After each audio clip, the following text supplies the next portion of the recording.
Hello, hello, hello. Okay, maybe I should do like this. Hello, hello, hello, hello. Okay, there we go. Uh,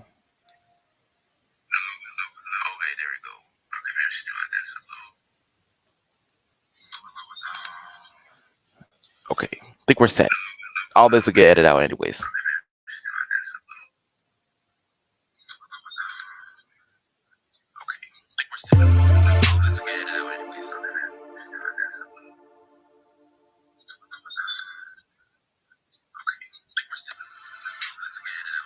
Okay, yeah, good. That's it. Okay, we're set. We're set. All right, y'all. So in today's video, um, and then live stream, if you're obviously joining in right now, is when we're going over side chaining and 808s. Um, this is gonna be mostly what I've learned so far from with sidechaining and weights. I don't know everything, but with this beat, I just have like a really simple beat here going on. I did sidechain some of the instruments and stuff like that, but I went back and I kind of EQ'd some other things.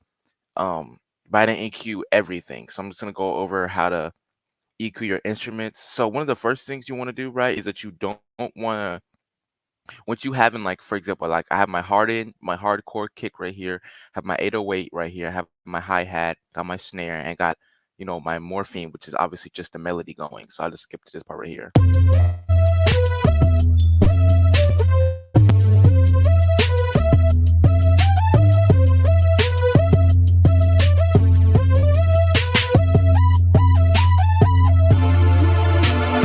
And I have my pad come in. So that's obviously pretty simple beat right there, but obviously you can tell that something doesn't really sound like it's hitting for real. um it seems like that noise from my melody is taking up most of the 808. So what we want to do first is we want to equalize that melody. Now, anytime you equalize things, what I've been told is that you don't want to equalize your kicks, your hi-hats, your snares, any of like your percussions. You don't really want to mix those. You want all of those to have all the sounds that are in them. Like you want the high end, you want the low end. So if, for example, you have the kick right here. Um, yeah, if I go to stereo shaper, like all this stereo shaper does just make it a little bit louder, but I actually need to take that off too because um that really doesn't do much.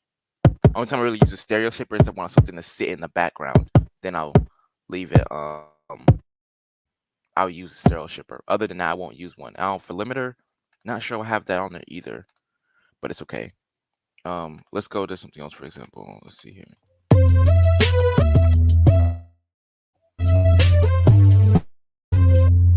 So we got the 808 here. Let's just mute everything else except the 808. We have the drums. Okay, so what you could do, right, is that you want you see how you can kind of hear the drums and the 808 at the same time? That's what I usually like in my beats, where I can hear the drums and the 808, and you can hit them both hit. Now, what you can do is you can sidechain your 808 to your kick. So basically, what that does, that makes your kick sound louder if you don't have a loud kick.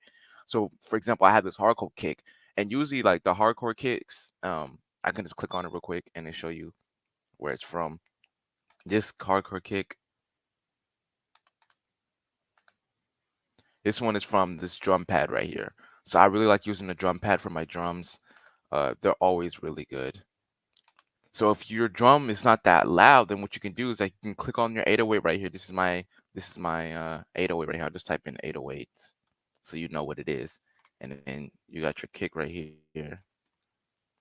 And what you could do is you click on this and then you side chain it. You just go down here where this little area, see how it's dragged to this one? Because I had to side chain everything to a master channel right here because my master channel, it got deleted in this file. I don't know how to put a master channel back in there, but honestly, I'm probably going to have to just unside chain everything because I think that's messing up my whole instruments.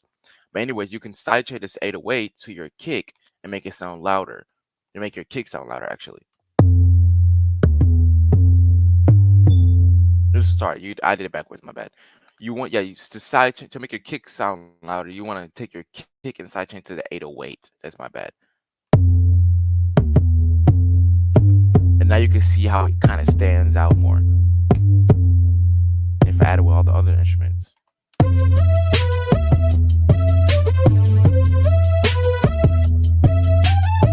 This is without a side change.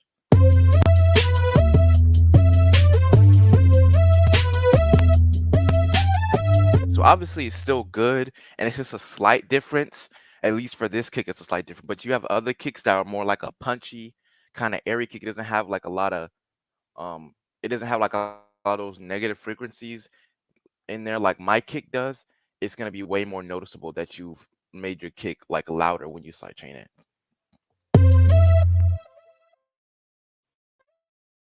Hello? Yeah, yeah, yeah.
Okay, sorry about that, y'all.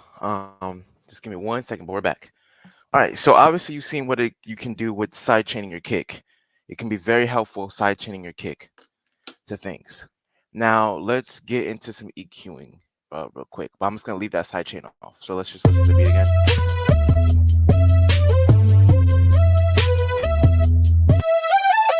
So that's obviously this instrument is my lead right here. That's my morphine, right? I always call whatever your melody is your lead. Um, I'll probably have to do another video on melody buses and then uh 808 buses. I don't really know a lot about bussing 808s and kicks and stuff like that and bussing melodies. I mostly just keep my melodies in their own slot. I don't really do anything special to them. But for example, for my lead, you can go over here to your EQ. FL always has the free EQ right here. If you don't know where it's at, you just right click, hit replace. You go over to filters, and then you obviously have all the splitters out there, and it'll be usually at the top right here. If you have more plugins, it'll kind of get pushed down always. It'll just keep getting pushed down, but eventually you'll see it. But that's my EQ right there, obviously. And then if you play it again, you can see the notes. So obviously you see that's a higher frequency that we're using for your melody. Like there's not any deeper notes in there, right? But you have to remember with this morphine, I have it in a high key, I have it in a higher octave, and I go into a lower octave. Remember, see right here. it goes into a lower octave. So you have to remember that, like, if you're gonna switch up your melodies, in the middle of your beat and like make it lower octaves, make it higher octaves to give your beat a little bit of spice. Remember, you keep that in mind when you're EQing your beats because you might take out notes that you actually need. So if we play it again,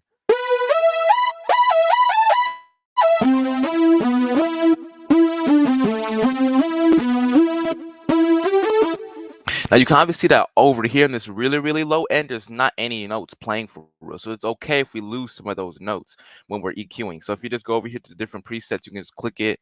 You got default, you got 3 bands, and then you have the 20 hertz out of 18 hertz cut. So basically, it's just cutting all the frequencies really low. And then you have another one that cuts it even lower. You can see it's 30 hertz that cuts it. You got 40 hertz. So you see it kind of moves it over for you in a sense so that you can, like, you don't have to really do a lot for yourself. And then obviously you have the kick mode. You got old telephone, which makes things sound like an old telephone or something like a radio type thing. I use that sometimes for my funk beats. But yeah, we're just gonna use just this basic 40 hertz. I usually use 40 or the 20 hertz, really not the 31, because the 31, the higher end it goes off the screen. And we just drag this over some to about right here, so we still get those low notes, but we have enough room for the 808.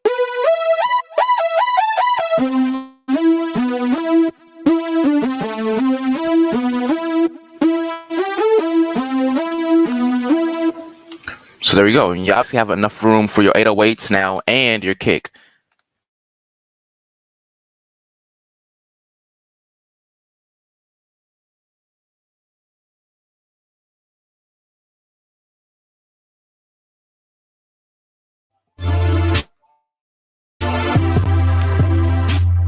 So I always got the pad here, and usually I use pads in some more bouncy beats, really just to fill up the space almost. It's really something that's in the background, but obviously in this beat, it's really loud and you can hear it. I have this gross beats in here for one of my EQs. I didn't use it because I guess it wanted a stuttering effect, but I don't think it worked out.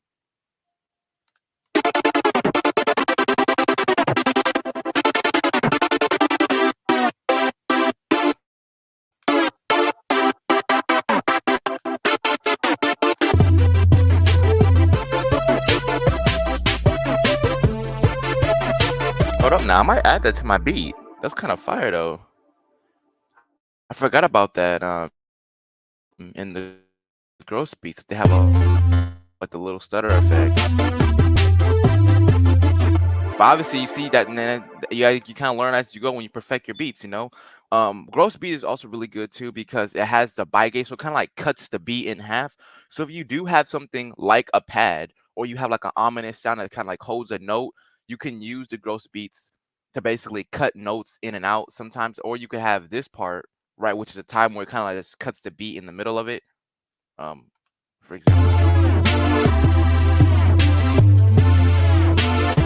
See, it kind of just like stops the beat. It's kind of just like a record break was like, meow, meow, meow. That's kind of how like some of those beats have those like little record break noises in there in the middle of the beat, and then like the drums and stuff kicks back in. That spices up your beat as well. I didn't even think about that. But yeah, that's what you can do with gross beat. For now, we're not gonna do that. We're gonna turn that off because we're EQing right now. We're EQing inside chaining.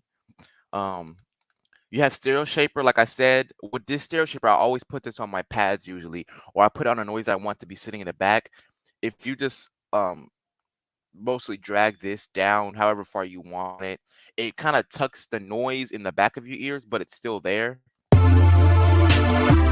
It's like it's there, but like it's not as loud as the rest of the instrument. Because I just turn it all the way back to 0, like everything else is probably gonna be really loud. Yeah. And it's kind of like flooding my lead sound. Like I want the lead to be like standing out for most of the time. So that's why I kind of drag this all the way down here, so that like my lead is what's standing out. I want that to be the focal point of my beat. And then if you go to the EQ, of course, this is where we have the spice. As you can see, I kind of already went back and changed this right here for the EQ. Let's just listen to it.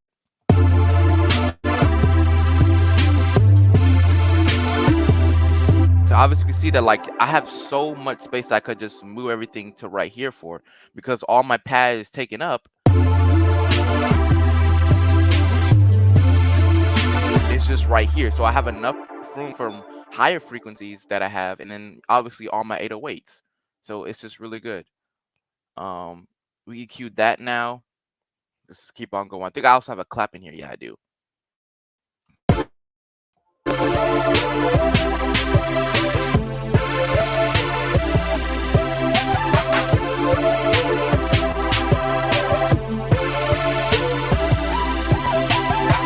And obviously you hear the clap. So like the clap is there, but it's not too loud. Um, Now I do want to focus on if I have anything else in here.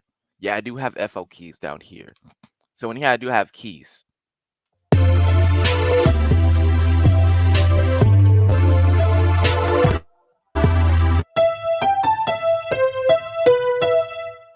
All I have here is just a limiter. And I guess because like the way I was pressing the notes was really loud. But obviously you can hear it.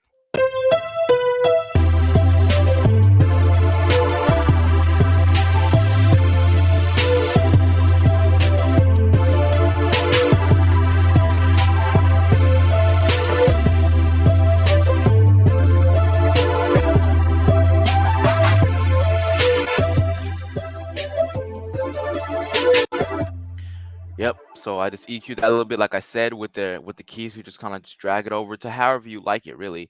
As long as there's not these high pitched notes right here, you got these spikes right here. As long as that's in there, then you're good. So like I said, you can cut all that out. But usually with piano keys, with guitars, all those instruments, like most of your main instruments, not like your plug-in instruments, I don't usually EQ those. I let it keep all the sounds in there because you want to hear all the frequencies in the guitar, all the frequencies in the pianos, all of it in the trumpet, everything. Unless, like I said, it's a plugin that kind of sounds like a brass or like a synth or like a guitar, then you could do that. But from what I've learned, you're not supposed to usually do that. And that helps fill up your beat and fill up lower frequencies in your beat so it sounds more full. Now, one thing that I did recently learn, for example, with your hi-hats, let's just focus on the hi-hats right now. If I put an EQ on this,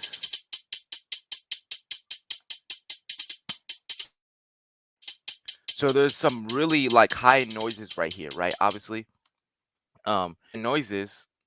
I was told that sometimes you want to take those out because it's kind of peaking in your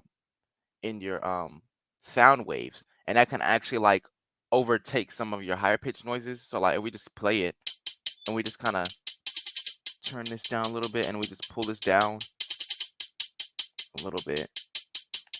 Maybe I did it wrong. Yeah. So if you just take it down just a little bit, it won't be as like blaring in your ear, but it'll still be there. And obviously you can see we have a bunch of low frequencies that are not being used. So what we can do is we can just zero those out, right? Zero all those frequencies out.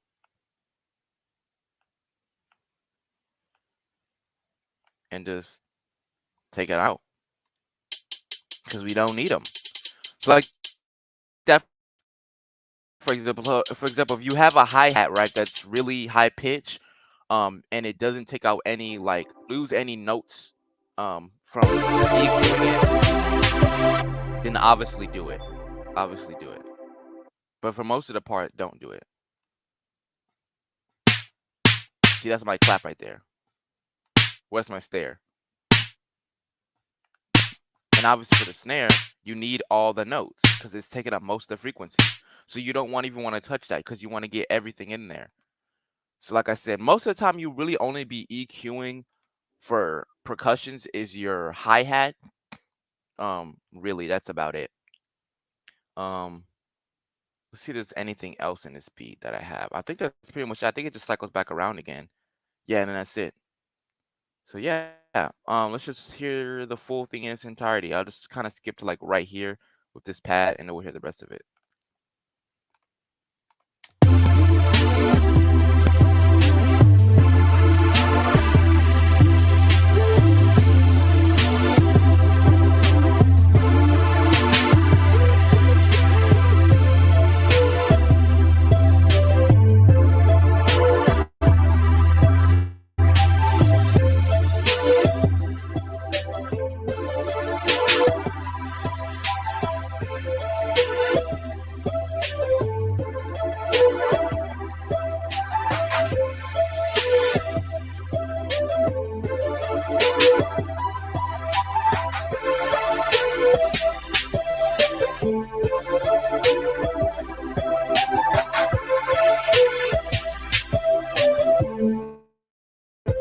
you might be asking why you didn't EQ your 808. Obviously, like I said, you don't want to EQ your 808s because you want to leave room for, because you already left room for everything else, right? You've already EQ'd all your other instruments, so there's no reason for you to EQ your 808 because then you're losing sounds that you need.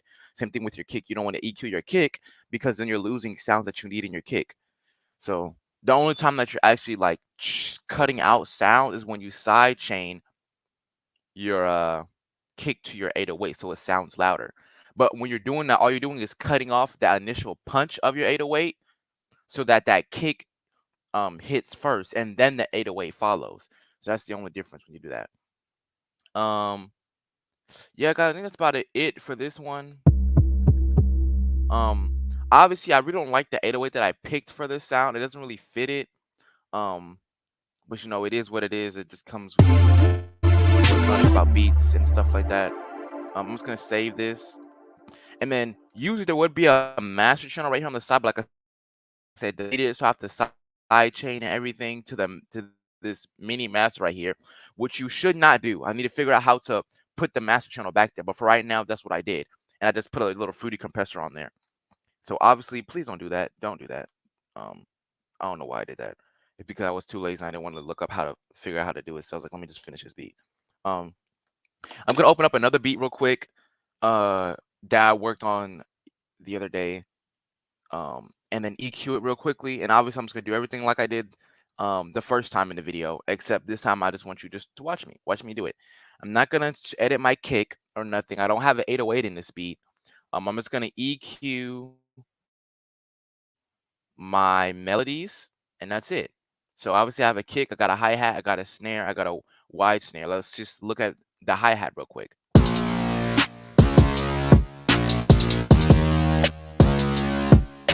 Come on, don't freeze on me. All right, there we go. Okay, now let's just put an EQ on here real quick, and let's listen to the noise that we have. See, we got all the empty space down there, and what we could do is we could leave that for the kick, if it's gonna work. Is it gonna work?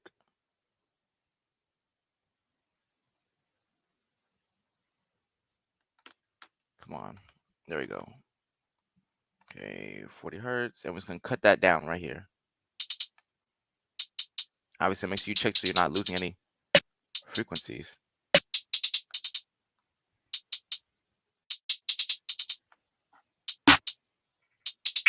There you see how it went down a little bit lower, so you don't want to cut that out.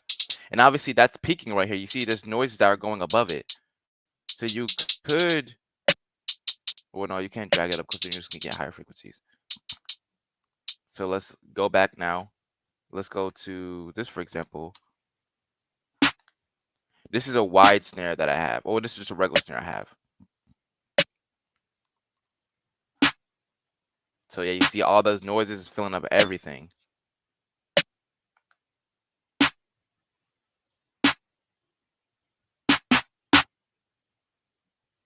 Yep.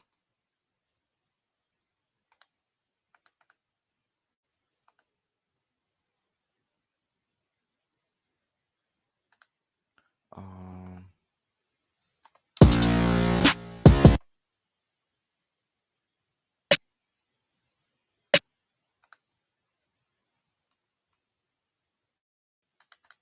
where did I start changing the white snare to? Oh, I didn't start changing nothing. Okay, I'll put it on 8 then.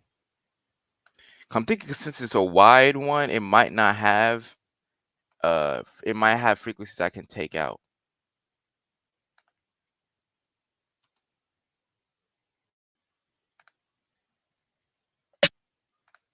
Yeah, see, obviously that's peaking really loud. So let's see.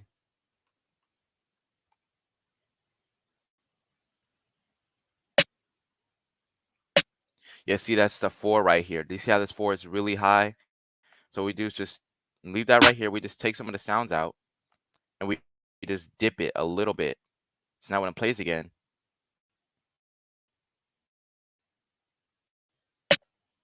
it's not really peaking. Hold on, we'll just spread it out just a little bit.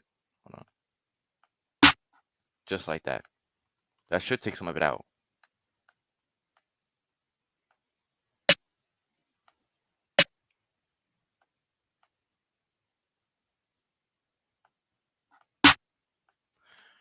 No, it's not taking some of it out. Probably have to do is just turn it down just a little bit.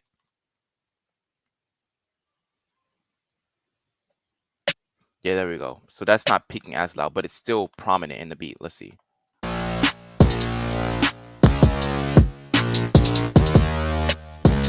Yep. It's obviously still there in the beat. Okay, now let's listen to my melody, right? I'm gonna listen to my melody. Obviously, that's this right here, right? Fruity flanger. I turned it off because I was trying to do something pretty cool with it and did not work out. Let's go to EQ.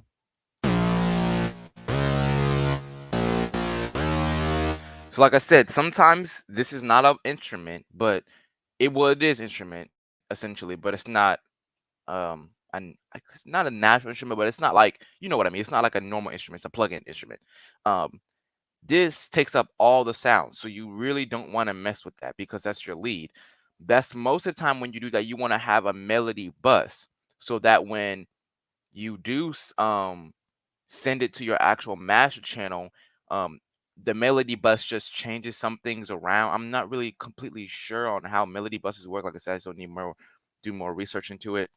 But most of the time, melody buses are used for when you have melodies that take up a lot of frequencies or when you want to change something slight to your melody without changing the whole thing. Now let's go to my other melody, my counter melody right here. Hold on.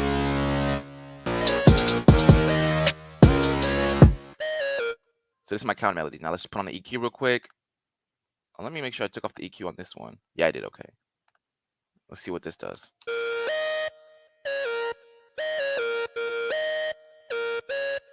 Now I could technically take out some of the noises with this, but like I said, we kind of already did that. Well, no, because like our kick is kind of already loud and prominent because we don't have any 808s in here that's like taking up most of our beat. We don't really have any low frequencies. Like I said, this kick I have is a really punchy kick, so it kind of fills up those lower notes. Um, for the sake of it, I'll do it.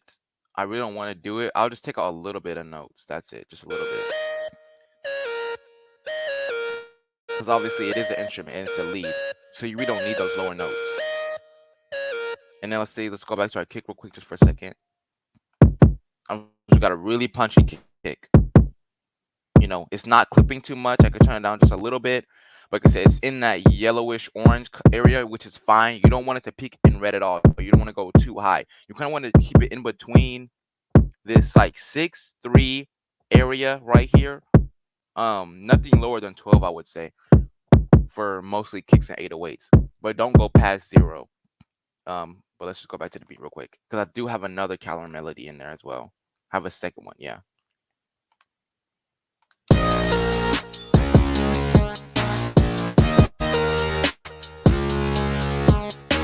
So I do have lower notes in this one. So like I said, you got to go back to it. Wait, hold on. Let me make sure. Yeah, that's a different instrument actually now. I forgot that's a different instrument.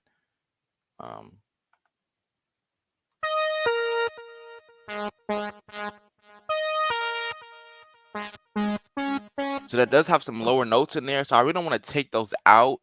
I'm probably just going to leave those in there because they do have lower notes.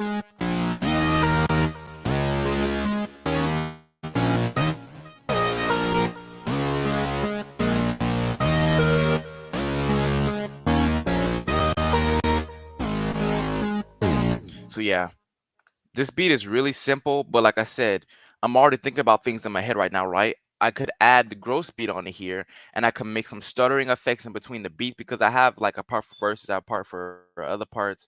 So I could spice this up a lot and add more things there. But I'm just gonna keep it real simple. So let's hear the whole thing one more time.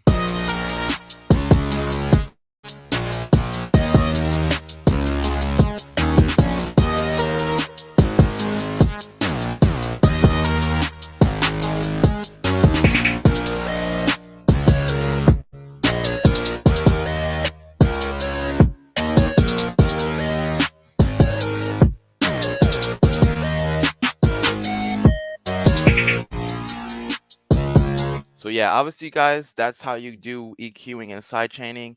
Um, I just want to show you guys what I do, at least for my beats. If you have anything better that you could do in your beats, please let me know down in the comment section below. I'm obviously still new to this, and things like that. But yeah, if you guys enjoyed this video, you found it helpful, drop a like, drop a comment, and I'll see you guys in the next video. Peace.